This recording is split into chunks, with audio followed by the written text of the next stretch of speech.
Le Pentagone, le cœur de la puissance militaire américaine. C'est ici, il y a 10 ans, le 11 septembre 2001, qu'un avion détourné par 5 terroristes d'Al-Qaïda s'écrase. Ce jour-là, David Tarantino, médecin dans la marine, se dépêche de faire évacuer les employés. Il retourne une dernière fois à l'intérieur du bâtiment pour tenter de sauver un homme bloqué sous les décombres. Il était coincé là depuis assez longtemps, dans la fumée.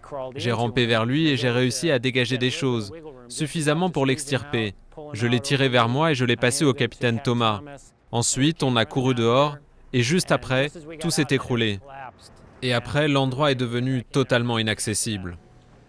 10 ans après, plus une trace, l'aile du Pentagone a été reconstruite à l'identique. Après la chute de l'avion, ce policier a couru vers les ruines pour tenter de retrouver des rescapés. L'un d'eux lui téléphone chaque année pour le remercier. Il dit que depuis le moment où j'ai crié « Venez dans la direction de ma voix, je suis ici », qu'à ce moment-là, je lui ai sauvé la vie. Ce jour-là, William Layer, lui, a entendu une grosse explosion. Il se souvient n'avoir à l'époque qu'une seule chose en tête, traquer les responsables. Il reste toujours des gens dangereux en liberté. Mais s'ils sont si pressés que ça de voir l'au-delà, je pense qu'on devrait les aider. 125 militaires et civils de l'armée sont morts au Pentagone avec les 59 otages du vol 77 d'American Airlines. Des bancs ont été installés devant le bâtiment en leur mémoire.